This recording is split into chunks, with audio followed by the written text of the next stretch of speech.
नमस्कार सभी को। आज बात करते हैं कि एग्जॉल्टेड प्लैनेट्स।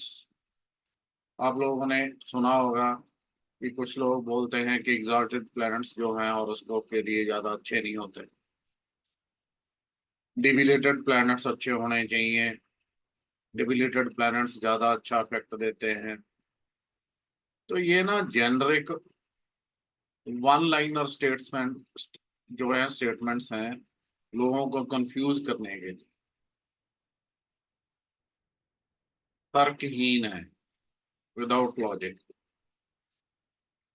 जितने भी ज्योतिष के मूल ग्रंथ हैं इन सभी में ये बात बोली गई है कि अस्त परस्त त्रस्त ग्रह है, नीच अस्त पस्त त्रस्त ग्रह है, अच्छा फल नहीं देता।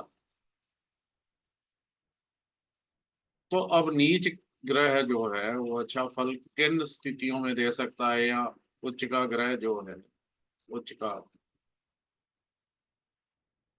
वो क्यों खराब होता है या क्यों अच्छा होता है।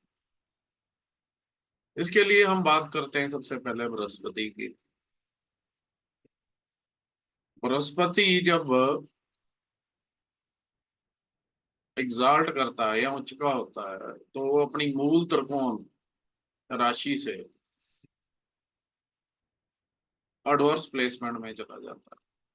4 5 6 7 8, 4 5 6 7 8 और 9, यानी कि 6 8 षष्टक बन जाता है।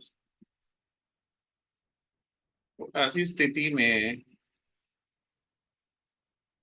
भावार्थ रत्नाकर के रचयिता ने एक सूत्र रखा था कि जिन राशियों के स्वामी उनसे एडवर्स प्लेसमेंट में चले जाएं, यानी कि 3 6 8 12 में चले जाएं उस राशि से, तो उस राशि का, उस भाव का, जहाँ पे वो राशि है उस भाव का नुकसान होता है। तो ये बात भी सही है। तो उस भाव का नुकसान होता है। और ये मूल त्रिकोण राशि भी है सेगिटेरियस, यानी कि धनु, बृहस्पति की। तो भाव का जहाँ पे धनु होगा, अगर एग्जाल्टेड, अगर उच्च का बृहस्पति है तो धनु का लॉस होने के चांसेस हैं। लेकिन अब इसमें भी कई सारी चीजें हैं, क्योंकि ये जो फैक्टर्स और फंडामेंटल्स हैं ज्योतिष के, ये समझने की चीज है। मान लीजिए ये बृहस्पति एट्थ का लॉर्ड है। सेगिटेरियस राशि जो है, धनु राशि, 8वें भाव में फॉल करती है, जो कि टॉरस, यानी कि वृक्क लगन में, टॉरस असेंडेंट में वो एट्थ का लॉर्ड हो जाता है। और वहां अब इसके एग्जाल्टेशन पॉइंट को चेक कर लो। इसका एग्जाल्टेशन पॉइंट थर्ड हाउस में आएगा। 2 नंबर राशि है 3 4, यानी कि तीसरे भाव में बृहस्पति का एग्जाल्टेशन पॉइंट आ जाए। यहाँ एग्जाल्टेड बृहस्पति जो है वो 8वें भाव से एडवर्स चला गया है। अब 8वां भाव तो ज्यादातर उसके नेगेटिव फैक्टर्स होते हैं, कुछ पॉजिटिव भी होते हैं, लेकिन वो जो नेगेटिव फैक्टर्स हैं उसके ज्यादा होने के कारण ये उस भाव से एडवर्स जाता हुआ एक तरह के विपरीत योग बनाता है। यानी कि ये अच्छा हो जाता है, ये बुरा काम है, अच्छा हो गया। क्योंकि एक एडवर्स भाव का लॉर्ड जब दूसरे एडवर्स भाव में जाता है तो वो अच्छा हो जाता है। जैसे कि विपरीत योग बनता है, 6 का लॉर्ड 8 में चला जाए, 8 का लॉर्ड 12 में चला जाए। लेकिन अगर 6 का 6 में रहे, 8 का 8 में रहे, 12 का 12 में रहे, तो वो विपरीत योग जो है वो नहीं बनता, क्योंकि वो भाव का लॉर्ड स्ट्रांग हो जाता है। यहाँ भाव का लॉर्ड जो है वीक होने के कारण एक विपरीत स्थिति पैदा होती है। उसी तरह से ये बृहस्पति जो है अगर एट्थ का लॉर्ड होते हुए अपने से एट्थ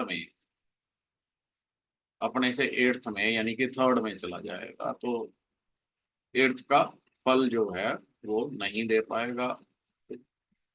तो इस वजह से ये अच्छा हो गया। दूसरा, बृहस्पति यहाँ से अपने, बृहस्पति जो है वो सिग्निफिकेटर है, कारक है, स्थिर कारक है 2 5 9 11 का।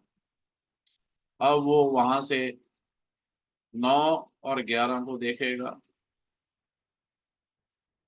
तीसरे भाव से, 9 और 11 को देखेगा।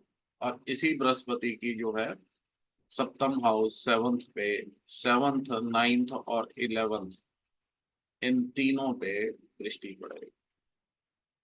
तो ये जो बृहस्पति है ये तो वैसे अच्छा है, एग्जाल्टेड, क्योंकि जब वो सैगिटेरियस एक बुरे भाव को रिप्रेजेंट कर रहा है तो ये अच्छा हो गया।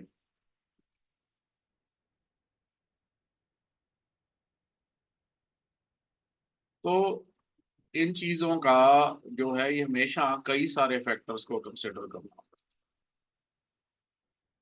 है। अब कुछ लोग जो है वो एक दो हॉरोस्कोप्स ले आते हैं जहाँ पे सूर्य भी नीच का है, चंद्र भी नीच का है, लेकिन आदमी सक्सेसफुल। उसके कई कारण हो सकते हैं। मान लीजिए ये चंद्र नीच का है, उसको मंगल देख रहा है,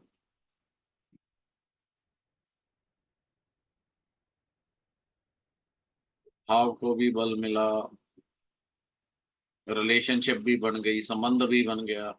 अब संबंध में क्या होता है कि प्लैनेट एक दूसरे की एनर्जी को सोख करते हैं। एस्पेक्ट में होता है इन्फ्लुएंस, एस्पेक्ट में अपना इन्फ्लुएंस छोड़ते हैं, यहाँ एक दूसरे की एनर्जी को ऑब्जॉर्व करते हैं। फिर एक और चीज आती है, वो ये होता है कि वो अपनी उच्च की दृष्टि से देख रहा है, वो अपनी नीच की दृष्टि से देख रहा है। इसमें मतलब ये भी मतलब विचारहीन बात है। उच्च की दृष्टि, नीच की दृष्टि, दृष्टि तो दृष्टि है, तो इसमें उच्च नीच का कोई कंसेप्ट नहीं है। लेकिन वो बात वही आ जाती है कि मान 180 डिग्रीज पे प्लेनेट एग्जाल्ट करता है, तो इसका मतलब जब एग्जाल्टेड प्लेनेट है वो सामने सातवें भाव को नीच की दृष्टि से देखेगा। तो ये मतलब कुछ ऐसी चीजें जो है, भ्रांतियां, तर्कहीन बातें ज्योतिष में फैलाई जाती हैं, उन्हीं में से ये है। अब जब शास्त्र ये कहते हैं कि उच्च का ग्रह हो अपने स्वयं के अमसाज में हो, अपनी होरा में हो, अपने दृष्टिकोण में हो, अपने नवांश में हो, तो अच्छा, अच्छा है। और फिर एक चीज और आती है, इनमें अवस्थाएं भी होती हैं। अब मान लीजिए कि उच्च का ग्रह है, उसकी अवस्था जो है मृत है, और उसको षट, उसको जो है वर्ग बल भी नहीं मिल रहा इतना, तो ऐसी स्थिति में वो फल उसका जाएगा, क्योंकि बहुत सारे फैक्टर्स होते हैं। एक सिंगल लाइनर सेंटेंस से ज्योतिष को डिस्क्राइब नहीं किया जा सकता। उसको उसको एक ग्रह का इफेक्ट जानने की बहुत सारी कसौटियां हैं, उसको कई तरीके से देखा जाता है, कई तरीके से उसको जांचा जाता है। धन्यवाद, आज के लिए इतना ही।